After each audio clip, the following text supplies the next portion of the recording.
Hi friends, welcome back to my channel. நான் இந்த video போடுறதுனால யாருக்காவது ஒரு விதத்தில் ஏதாவது ஒரு வகையில் யூஸ்ஃபுல்லாக இருக்கும், இல்லைனா ஒரு வகையில் யோசிக்க வைக்கலாம் யாரையாவது. அது மட்டும் இல்லாமல் எனக்கு இதை வெளியில் ஷேர் பண்ணணும்னு தோணுச்சு, அதுக்காக இந்த வீடியோ போடுறேன். என் வீடியோ யாராவது ஒரு சிலர் புதுசாக பார்க்குறவங்க பார்த்துருந்தீங்கன்னா, இதுக்கு முன்னாடி ஒரு 2-3 வீடியோவில் என் பொண்ணோட கை கட்டு போட்டிருக்கும், அடிப்பட்டதுன்னா அடிப்படலை, என் பொண்ணு அவள் கையை கட் பண்ணிக்கிட்டாள். எப்படி அது ஒரு மாதத்துக்கு முன்னாடி எப்படி அந்த இன்சிடெண்ட் நடந்துச்சுன்னா, நாங்கள் எல்லோரும் ஹாலில் உட்காந்துட்டு இருந்தோம். என் பொண்ணு உட்காந்து படிச்சுட்டு இருந்தா. படிச்சுட்டு அவளுக்கு எக்ஸாமுக்காக உட்காந்து ப்ரிப்பேர் பண்ணிட்டு இருந்தா. ரெஸ்ட் ரூம் போகணுன்னு சொன்னால் அவள் போயிட்டு இருந்தா. நாங்கள் கீழே உட்காந்து எல்லோரும் கீரை பறிச்சுட்டு இருந்தோம். ரெஸ்ட் ரூம் போயிட்டு அவள் கையை கழுவுறதுக்காக என்ன பண்ணியிருக்கா, அந்த சோப் எடுக்கிறதுக்காக போயிருக்கா. அந்த இடத்துல அவங்க அப்பா சேவ் பண்ணிவிட்டு, அதாவது நல்லா ஷேவ் பண்ணோன்னா அவங்க அப்பா அந்த ரேசர் தான் யூஸ் பண்ணுவாங்க, ட்ரிம்மர் யூஸ் பண்ண மாட்டாங்க. அன்றைக்கி ரேசர் யூஸ் பண்ணிவிட்டு அதில் இருந்த பிளேடை எடுத்து வெளியில் வச்சுருந்துருக்காங்க. என் பொண்ணு கொஞ்சம் ஆக்டிவான கிட்டுன்னு சொல்லலாம். எதாக இருந்தாலும் செஞ்சு பார்க்கணுன்னு நினப்பா. ஏதாவது ஒரு ஆக்டிவிட்டி ஸ்கூலில் சொல்லிட்டாலோ, இல்லைனா ஏதாவது யூடியூப்பில் பார்த்துட்டாலோ அதை உடனே செஞ்சு பார்த்துருவா மோஸ்ட்லி.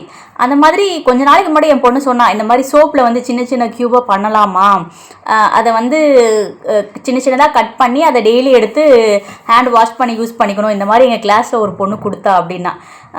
அதை ஞாபகம் வச்சுக்கிட்டே அன்னைக்கு அந்த ஆக்டிவிட்டி பண்ணுறதுக்காக நாங்கள்லாம் உட்காந்துட்டே இருக்கோம். ஒரு நிமிஷம் கூட இல்லை. ரெஸ்ட் ரூம் போயிட்டு கையை கழுவ அந்த பிளேடை அதை பார்த்துட்டு பக்கத்தில் அந்த சோப் எடுத்து அந்த பிளேடை எடுத்து இப்படி வச்சு கட் பண்ணிவிட்டு பிளேடு கீழே உழுவுற சத்தம் கேட்குது.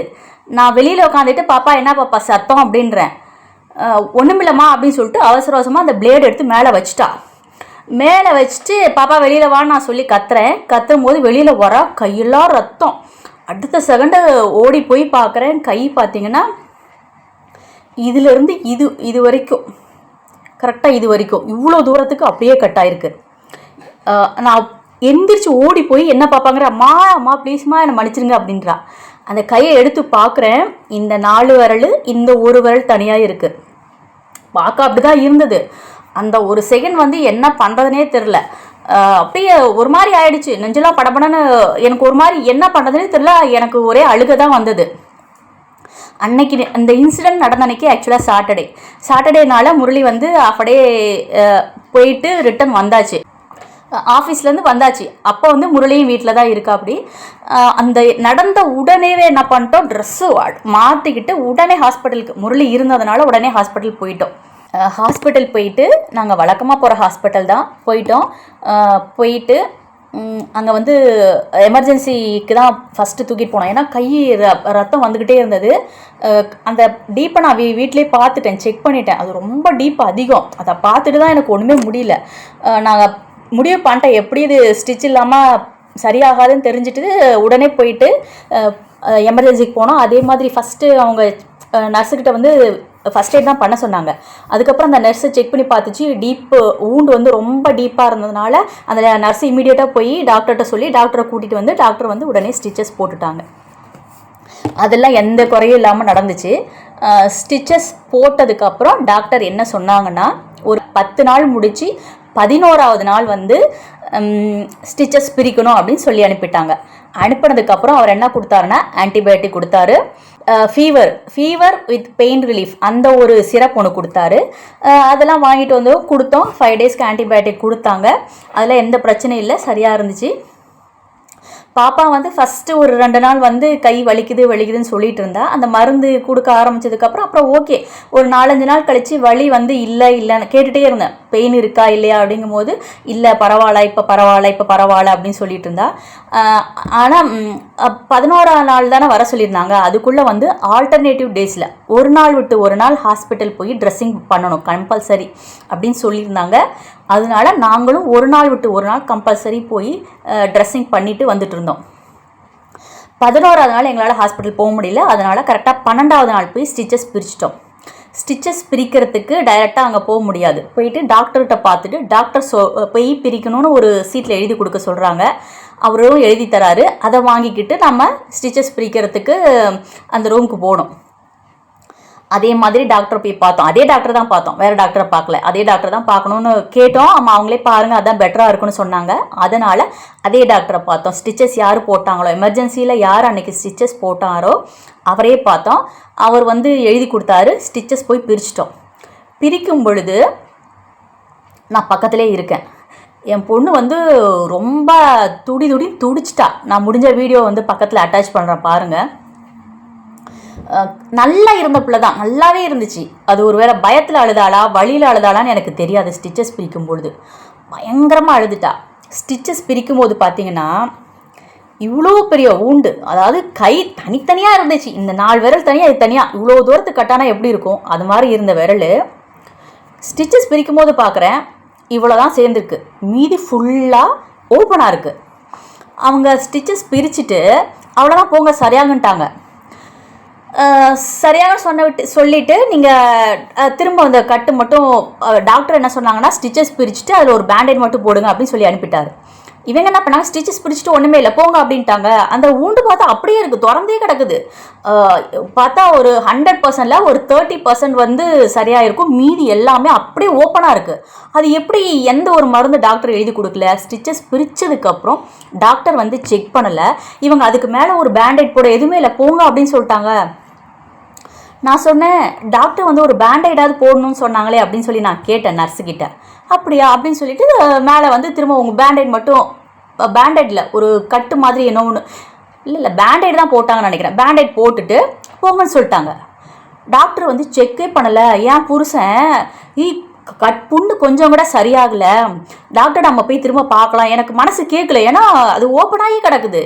ஒரு 100%ல 30% தான் க்ளோஸ் ஆகிருக்கு, இவ்வளோ தான் க்ளோஸ் ஆகிருக்கு, மீதி எல்லாமே ஓப்பனாக இருக்குது. அப்படின்ற பட்சத்தில் யாராவது வீட்டுக்கு வருவாங்களா? நான்லாம் வரல, நீ வேணா போய் பார்த்தா பாருன்னு சொல்லிட்டு என் பிள்ளைய வச்சுக்கிட்டு வரவே இல்லை. வெளியிலே ஹாஸ்பிட்டலுக்கு, அதாவது டாக்டர் ரூமுக்கு வெளியிலே முரளி உக்காந்தாச்சு. அதாவது நமக்கு கஷ்டம் வந்து தூரமாக இருக்கவங்களால அதிகமாக வராது, நம்மளை பக்கத்தில் நம்ம கூட இருக்கிறவங்களால தான் மட்டும்தான் நம்மளை கஷ்டங்கள் வந்து அதிகமாக சூழும். அப்படி தான் எனக்கு ஆயிடுச்சு. ஒரு பெத்த அப்பாவை என்ன பண்ணணும், கூட வந்து டாக்டரை போயிட்டு இந்த மாதிரி ஓப்பனாக இருக்குது என்ன பண்ணலாம், மெடிசன் அதுக்கப்புறம் எதுவுமே கொடுக்கல, அதெல்லாம் எதுவுமே கேட்கல. அதெல்லாம் சரியாக போய்ட நர்ஸ் சொல்லிட்டாங்க வாங்க போகலாம் அப்படின்றாங்க. என்னடா ஜென்மோன்னு சொல்லிட்டு நீ வந்தாவா வராட்டி போன்னு சொல்லிட்டு நான் உள்ள ஹாஸ்பிட்டலுக்கு திரும்ப நான் ஒரு பேஷண்ட் வெயிட் பண்ணிட்டு இருந்தாங்க, அவங்க பார்த்துட்டு போகிற வரைக்கும் வெயிட் பண்ணிவிட்டு திரும்ப நான் டாக்டர் ரூம்குள்ளே போனேன். டாக்டர் நீங்கள் வந்து சரியாயிடுன்னு சொன்னீங்க, ஆனால் ஸ்டிச்சஸ் வந்து அப்படியே ஸ்டிச்சஸ் எடுத்ததுக்கப்புறம் அது க்ளோஸே ஆகலை, ஃபுல்லாக ஓப்பனாக இருக்குது அப்படின்னு சொன்ன உடனே சரி நான் வந்து செக் பண்ணுறேன் அப்படின்னு அதுக்கப்புறம் டாக்டர் வராரு. எனக்கு தெரிஞ்ச வரைக்கும் எனக்கு தெரிஞ்ச வரைக்கும் எல்லாத்துக்கும் அப்படியான எனக்கு தெரியல. ஏன்னா எனக்கு ஒரு இதுக்கு முன்னாடி வந்து ஒரு 4 சர்ஜரி பண்ணியிருக்காங்க எனக்கு மட்டும் என் லைஃப்பில். என் பசங்க 2 பிறந்த ஒரு சர்ஜரி, அதுக்கப்புறம் வந்து இன்னொன்றுக்கு வந்து ஃபிஷருக்கு பண்ணாங்க. அது ஒரு மேஜர் சர்ஜரி கிடையாது, சின்னது தான். அதுக்கப்புறம் எனக்கு இப்போ ரீசெண்டாக என் பொண்ணு பிறந்து என் பொண்ணுக்கு 3 வயசு இருக்கும்போது அம்பிளிக்கல் ஹெர்னியா பண்ணாங்க. எந்த ஒரு ஸ்டிச்சஸ் பிரித்தாலும் அந்த ஸ்டிச்சஸ் வந்து ஊண்டு சரியாக இருக்கா, அந்த நாளைக்கு அந்த ஸ்டேஜுக்கு அந்த இடம் கரெக்டாக இருக்கா அப்படின்னு எந்த ஒரு டாக்டருமே வந்து செக் பண்ணுவாங்க. எனக்கு இந்த இடத்துல வந்து ஒரு டவுட்டாக இருந்தது வந்து இதுதான், இன்னும் டாக்டரும் வந்து செக் பண்ணலை, ஊண்டு ஃபுல்லாக ஓப்பனாக இருக்குது, என்ன மெடிசன் கூட அதுக்கப்புறமா ஒன்றுமே தரலையே அப்படின்னு சொல்லிட்டு நானே போய் கேட்டேன். டாக்டர் அதுக்கப்புறம் வந்து சரி வாங்க நான் செக் பண்ணுறேன் அப்படின்னு சொல்லிட்டு கட்டெல்லாம் போட்டாங்க. திரும்ப தான் என் பொண்ணு கையில் திரும்ப கட்ட சொன்னார் டாக்டர். அந்த நர்ஸ் ரூமுக்கு போனோம், அந்த எமர்ஜென்சி கேர் ரூமுக்கு. அவங்க வந்து திரும்ப கட்டெல்லாம் ரிமூவ் பண்ணாங்க. ரிமூவ் பண்ணிவிட்டு டாக்டர் பார்க்குறாரு, கையை இப்படி பார்க்குறாரு, பார்த்துட்டு அவர் ஓப்பனாக சொல்லிட்டாரு. அவர் என்ன சொன்னாருன்னா, அது வந்து அவர் சொன்னதை நான் அப்படியே சொல்கிறேன், இது வந்து ஒரு சர்ஜிக்கல் ஃபெயிலியர். 100 பேர்த்தில் ஒரு 10 பேர் இல்லைனா 7-8 பேருக்கு இந்த மாதிரி ஆக சான்சஸ் இருக்குது. இது வந்து இப்போதைக்கு உங்கள் பொண்ணுக்கு சரியாகலை, அதனால் நீங்கள் வந்து இது சரியாகிற வரைக்கும் திரும்ப கட்டு போடணும். இந்த மாதிரிலாம் ஒரு பேரண்ட்ஸ் கிட்ட சொன்னால் அந்த நிலமை உங்களுக்கு எப்படி இருக்குன்னா, அந்த அதாவது சர்ஜிக்கல் ஃபெயிலியர், ஏதாவது சின்ன பிள்ளை, என் பிள்ளைக்கு வந்து இப்போ தான் 6 முடிஞ்சு 7 நடக்குது, இப்படி சொல்லும்போது ஒரு ஆஸ் எ பேரண்ட்டாக எப்படி இருக்கும்னு நினச்சி பாருங்கள். சர்ஜிக்கல் ஃபெயிலியர் அப்படின்னு சொல்லிட்டாங்க. டாக்டர் சொல்கிறாரு. சொல்லும்போது எனக்கு ஒன்றுமே முடியல. அந்த இடத்துல. அது மட்டும் இல்லை, என்னென்ன சொன்னாரு நான் சொல்கிறேன் கேளுங்க.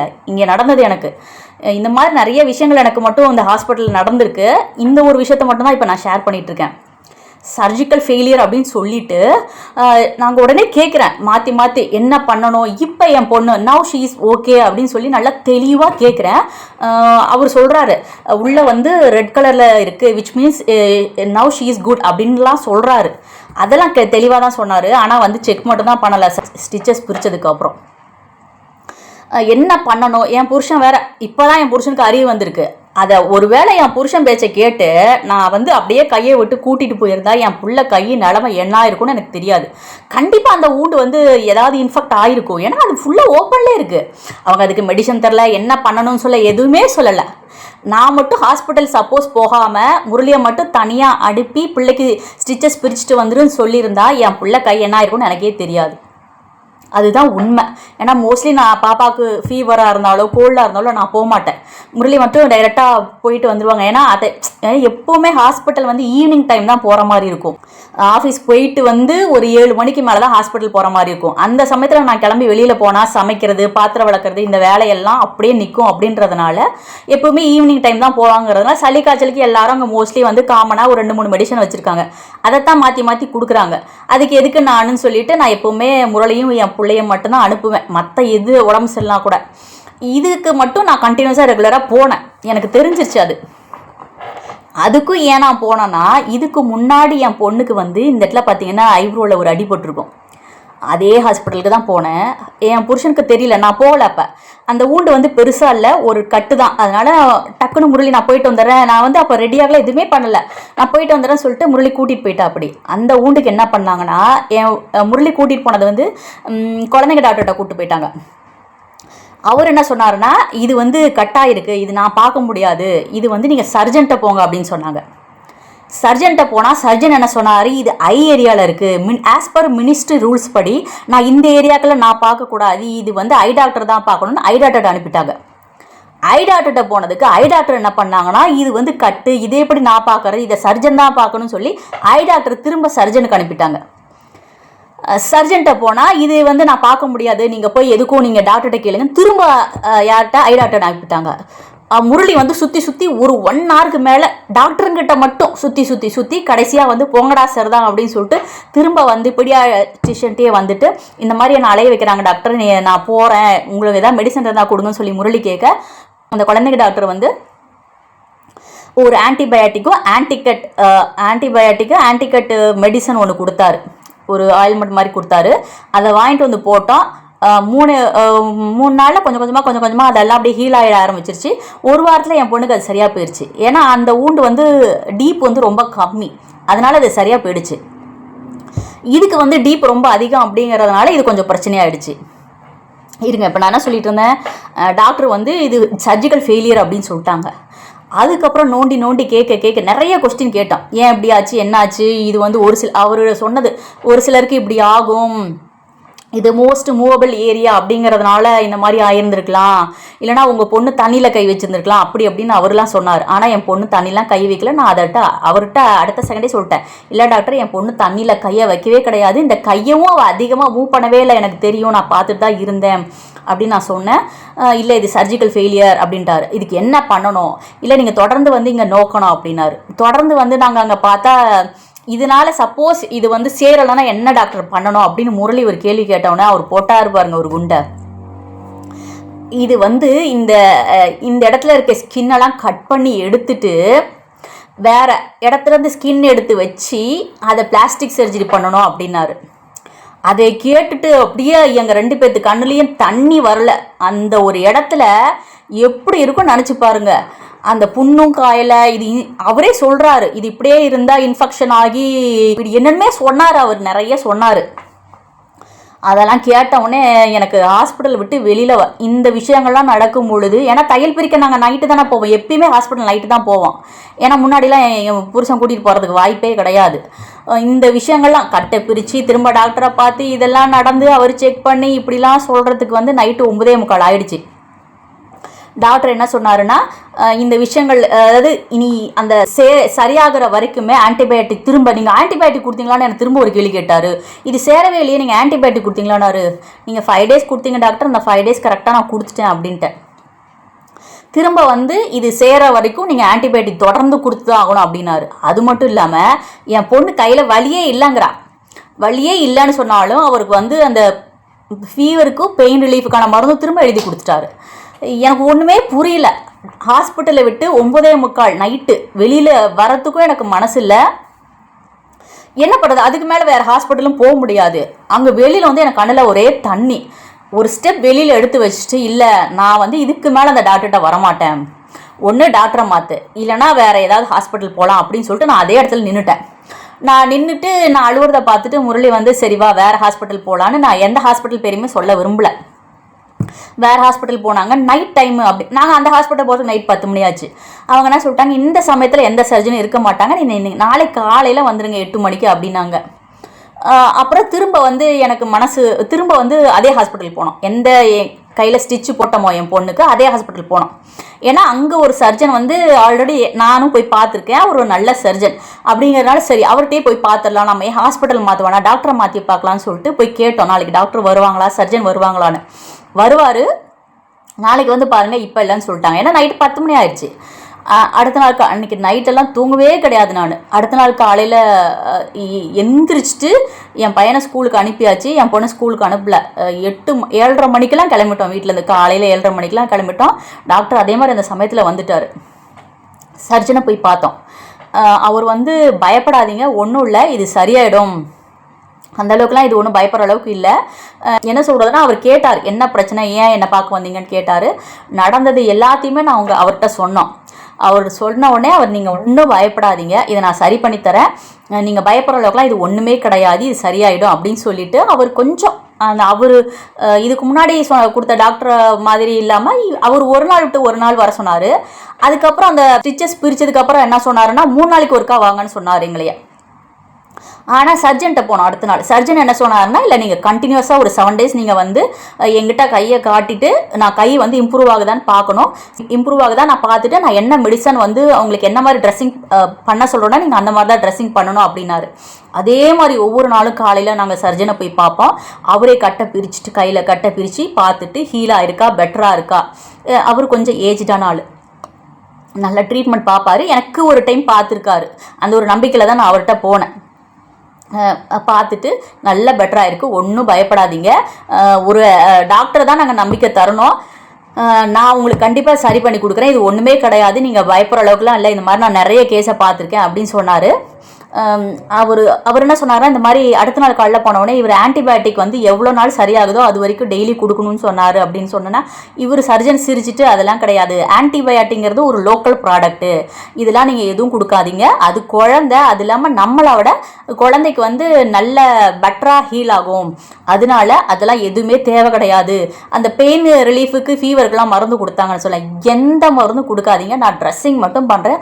ஒவ்வொரு டைமும் ஃபோன் பண்ணி சொன்னார் என்ன மாதிரி ட்ரெஸ்ஸிங் பண்ணணும் அப்படின்னு. அவங்க ஏதோ க்ளீன் பண்ணிவிட்டு வெறும் ஸ்ப்ரே மட்டும் அடித்தார் பவுடர் ஃபார்மில். அந்த மாதிரி தொடர்ந்து ஒரு 10 அவர் என்ன சொன்னார், கண்டினியூஸாக ஒரு 7 நாளைக்கு பண்ணணும் அப்படின்னாரு.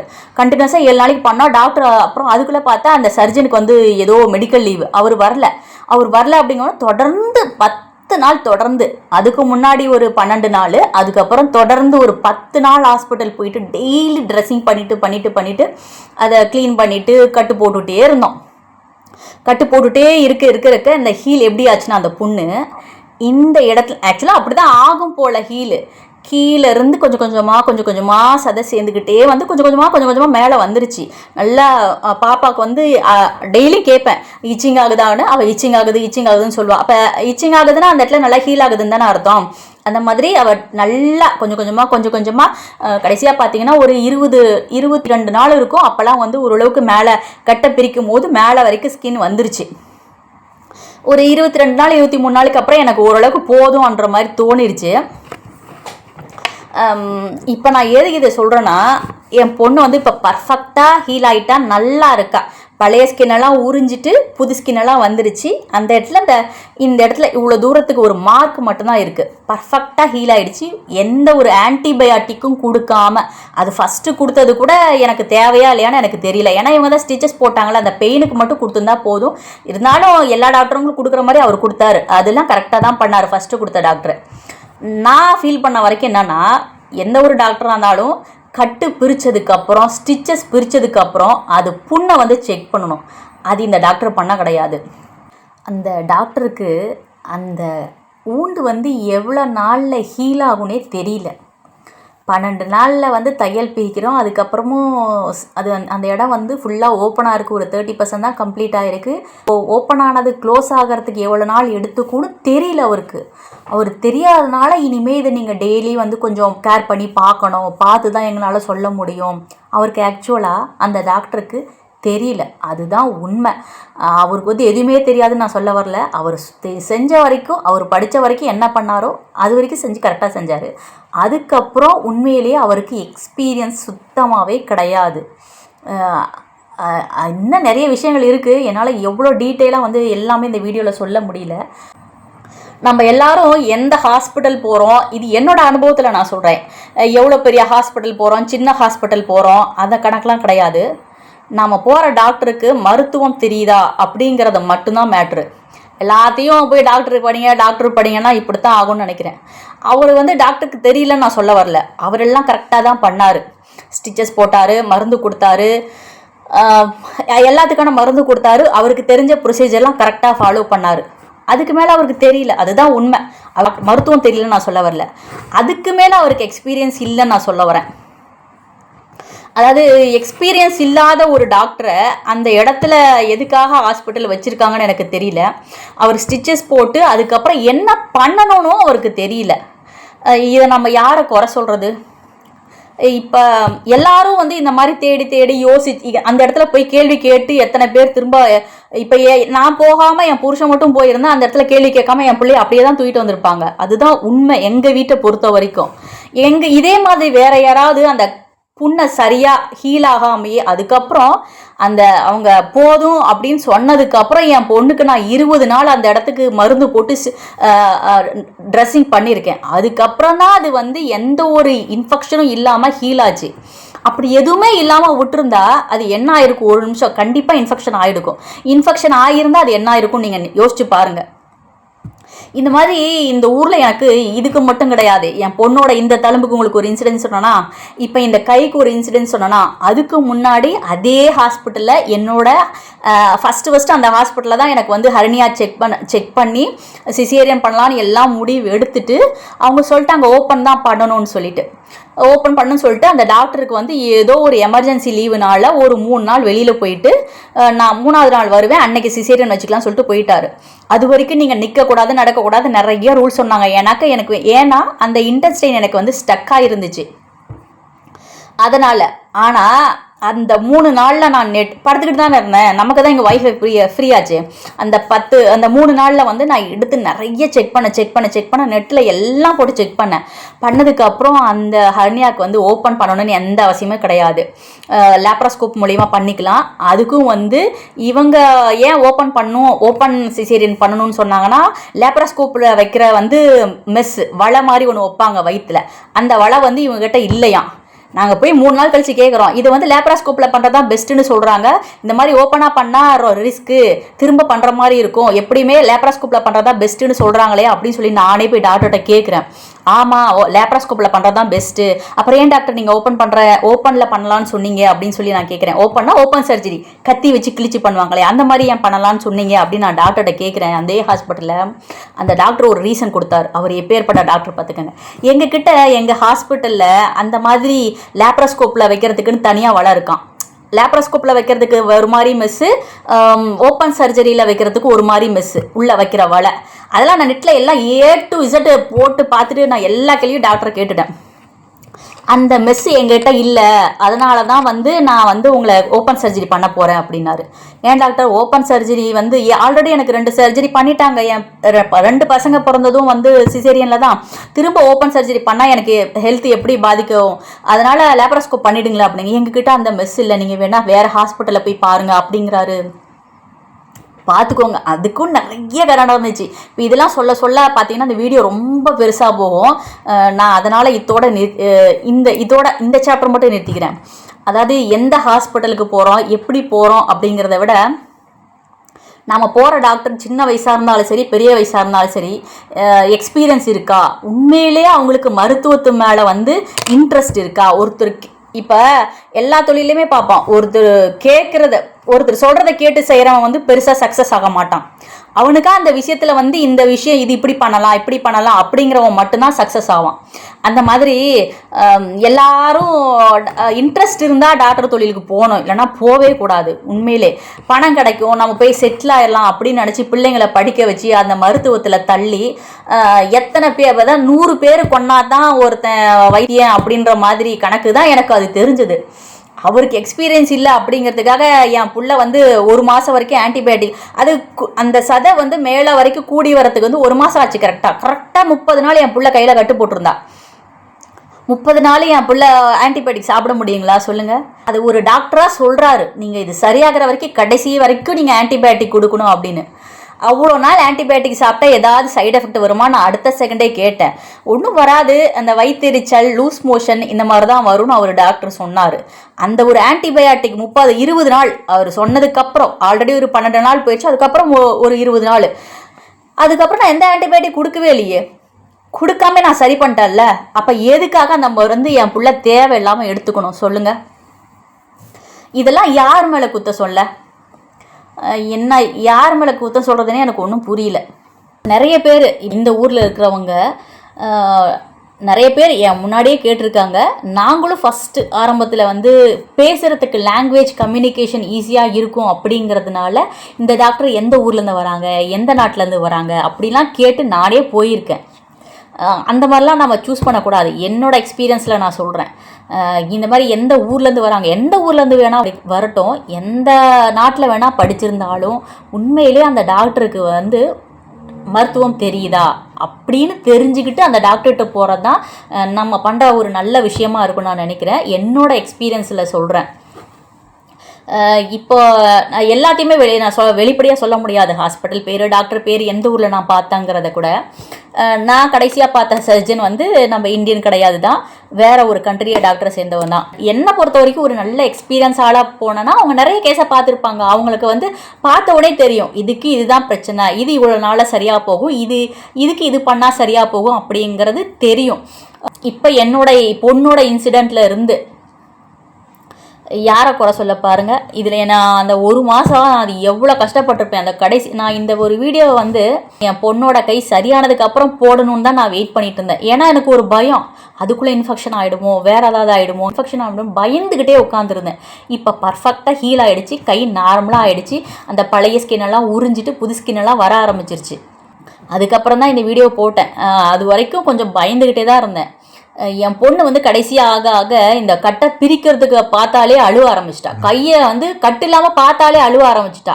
ஏன்னா அவளுக்கு அந்த பயம். ஏன்னா அவளும் தான் அந்த கையை நான் இப்படி விரித்து ஃபஸ்ட்டு கட்டானோடனே இப்படி விரித்து பார்க்கும்போது அவளும் தான் பார்த்து அந்த அந்த அந்த எனக்கே எப்படி இருந்ததுன்னா என் பொண்ணுக்கு எப்படி இருந்திருக்கும் பாருங்கள். ஏன்னா அதை பார்த்ததுனால கடைசி 1 மாதம் வரைக்கும் என் பொண்ணு வந்து இந்த கட்டை வந்து கட்டானதை கட்டு இல்லாமல் பார்க்க மாட்டான். எப்போ போனாலும் இப்படி திரும்பிக்குவா. அவங்க என்ன பண்ணாலும் சரி இப்படியே தான் கத்துவா. கடைசி ஆக ஆக ஆக கட்டு இல்லாமல் அவள் கையை பார்க்க முடியல. கடைசியாக 30ஆம் நாள் என்ன பண்ணிட்டேன்னா, அந்த நர்ஸே சொல்லிட்டாங்க, இனிமேல் இது ட்ரெஸ்ஸிங்கே தேவையில்லைங்க, நீங்கள் டாக்டரை பார்த்துருங்க, இது தேவையில்லை அப்படின்ட்டாங்க. என் கடைசி நாள் என்ன பண்ணிட்டேன், என் பொண்ணு வந்து இல்லை நான் கட்டு இல்லாமல் போக மாட்டேன்னு அழுவ ஆரம்பிச்சிட்டா. எனக்கு கோவம் வந்துருச்சு. எதுக்கு தேவையில்லாமல் கட்டை போட்டுக்கிட்டு வா அப்படின்னு சொல்லி நல்லா திட்டி வீட்டிலேயே கட்டை கழட்டினதுக்கப்புறம் அழுதுகிட்டே படுத்துட்டான். ஏன்னா நைட்டு தான் நான் கட்டை கழட்டினேன்.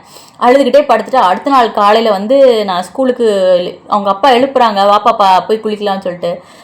அவங்க அப்பா எழுப்பும் போது இல்லைப்பா நான் ஸ்கூலுக்கு லீவ் போட்டுறேன் அப்படின்ட்டா. என் பொண்ணு எந்த ஒரு சுச்சுவேஷன்லேயும் ஸ்கூலுக்கு லீவ் போட மாட்டான். எப்படி உடம்பு சரியில்லை எவ்வளோ சீரியஸாக இருந்தாலும் மருந்தை குடிச்சிட்டு ஸ்கூலுக்கு போகணும்னு நினைப்பாளே ஒழிய ஸ்கூலுக்கு லீவே போட மாட்டாள். ஏன்னா அவளுக்கு ஸ்கூல் போகிறதுனா ரொம்ப பிடிக்கும். வீட்டில் இருந்தால் விளையாடுறதுக்கு ஆள் இல்லை, எப்பவும் டிவி தான் பார்க்கணும், அதிகமாக டிவி பார்க்க நானும் விட மாட்டேன். அப்படிங்கிறனால ஸ்கூலுக்கு போனால் பிள்ளைங்களோட நல்லா பேசி விளையாடலாம். அப்படிங்கிறனால எப்போவுமே அதாவது வெள்ளி சனி அப்படி கூட ஸ்கூலுக்கு போகணுன்னு ஆசைப்படுற பிள்ளை அன்னைக்கு முதல் முறையாக வாயை திறந்து இல்லைப்பா நான் ஸ்கூலுக்கு லீவ் போட்டுக்கிறேன்ப்பா அப்படிங்கும் போது எங்கள் 2 பேர்த்துக்கும் ரொம்ப ஒரு மாதிரியாக ஆயிடுச்சு. ஏன்னா அந்த கட்டை கழட்டிட்டோம் ஏதாவது ஆயிடுமோ அப்படின்ற பயத்தில் என் பிள்ளை ஒரு நாள் ஸ்கூலுக்கு லீவே போட்டுட்டா.